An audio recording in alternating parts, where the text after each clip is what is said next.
YouTube, what's going on with y'all boys? Welcome back to another video on the Unguardable Podcast, man. Appreciate y'all tuning into this week's episode. I'm a little late and we're a little behind, but we gotta lock in to get to it. Let's get right to it, y'all. This week I am by myself. Cam's at work and stuff, and like I said, I'm a little behind on some week episodes, so we got to get to it. We got to get NFL recorded as well, recap. So we're gonna probably do that today. But this is NBA Week 5. This past week, I am recording. Like I said, we are a little behind. It is Wednesday, but this is last week's NBA recap, and let's get right to it, you guys. We have a lot to get to. As y'all see, the board is filled, but we don't have much today, but we gotta show some love to these hoopers that been hooping, man. They've been hooping. As you see at the top left hand corner, my Warriors, at the beginning of the week on Monday, we lost to the Clippers. I don't know what it is against the Clippers, but they are our kryptonite. Every time we play them, for some reason they just go crazy. They shoot a lot of threes. They just get buckets for some reason. It's weird. But we lost to the Clippers. But we ended up bouncing back against the Pelicans and as well as the Atlanta Hawks, getting two nice dubs. In that game against the Pelicans, we ended up clinching the second round to advance to the knockout round in the NBA Cup. So thankfully, we're in the second round waiting and chilling, and we haven't played any cup games yet. So we're just waiting to see who else moves on. If I'm not mistaken, I think OKC moved on the other night as well. But the Warriors did end up losing, as you see on the bottom right-hand corner, to the San Antonio Spurs. We ended up letting them come back from like a 15-point lead. That was kind of irritating because we turned the ball over, missed free throws, things like that. Just let teams get back into the game, and, you know, that's what happens. If you do those things, you allow teams to, especially at home, build the momentum, especially if they're knocking down shots. And Wembanyama had him a hell of a game that game, man. He balled out. But moving on from the Warriors, the Celtics was able to give the Cleveland Cavaliers their first L this past week on Tuesday. Last Tuesday they played, and they were able to give them their first L of the year. So shout out to the Celtics for that. I knew they were gonna win, but it was a really good game, and they pulled it out. Shout out to Dalton Connect as well this past week. He had him a hell of a game, having 37 points with 9 threes, babe. Man, that boy out there letting that thing fly. Shout out to Connect 4.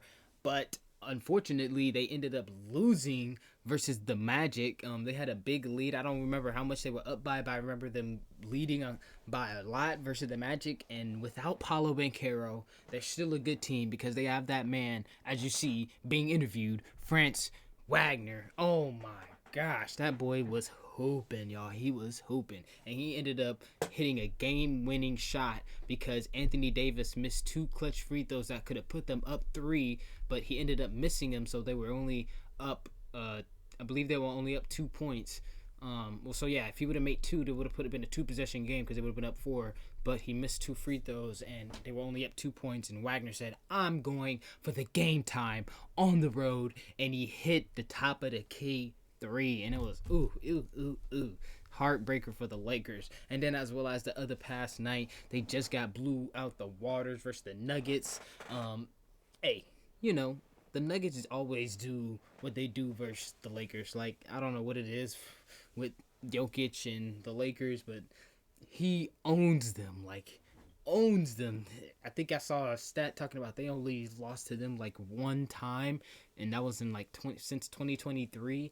Like, that's insane. Like, you only beat this team only 1 time in over a year span. But man, the Cleveland Cavaliers, besides them losing to the Boston Celtics, they've been still winning and getting dubs. And shout out to Ty Jerome, man. He's been hooping. He had him a career high 20. I think it's 29. I think he had 29 or 39 points the other night versus the New Orleans Pelicans. He's a slept-on, underrated player because some people don't even know about Ty Jerome. He played for the Warriors a few years back, and we had him playing, and that was a hidden gem that I wish we could have kept because he could have been a really good backup point guard, and he's been playing very, very well for the Cleveland Cavaliers. And like you see on the bottom right-hand corner next to Wemby, they beat the Cleveland Cavaliers, and he had another good game, solid game with it looks like 25. I think, yeah, 25 points, 8 assists, 4 steals, 4 threes. So like he's playing an all solid around game for them and playing hard. He's a stocky, good guard. So like he's not gonna be pushed over. Even though he's short. I think he's like 6'1", 6'2", around there. He's still got a big body frame to him. So I personally like him right now, and I think he could. If not saying I don't like Pods, but if Cam was here, he probably would be able to speak more to it. But like I feel like he could have been a big beneficiary for us than maybe Pods has been, because Pods has been so passive aggressive, and he hasn't really looked to score that much, and so it kind of hurts us off the bench. But we'll see how it goes down the road. But shout out to Ty Jerome out there hooping it up. Shout out to Brandon Miller out there hooping, and them Hornets boys, but them dudes been hooping. They've been busting their ass. As you see in the bottom left hand corner, Brandon Miller hit a game winner over the Detroit Pistons. Ended up pulling out a career high. I believe he had like 38 points. So it was insane how he's been hooping, and as well as you see in the middle, LaMelo with a 50 piece. He's been hooping as well. Them boys have been going crazy over there in Charlotte, but they still been losing. They're still a rough team without them on the court. They're still young. Trey Mann's out there playing his ass off. Grant Williams, I think he's out for. I don't know if he's out for the year. I think they said he might be out for the year, but that hurts them if he is. But they've been hooping, but they're young players. Maybe LaMelo gets traded somewhere. Maybe Brandon Miller gets traded somewhere to a bigger market, a place that could use them. But we'll see. And we also got to give shout outs to Giannis and Dame. They've been picking it up. They've had 63 points combined in the last few games that they played. And as well as the other night, Giannis dropped 37, 10, and 11. A beautiful triple-double.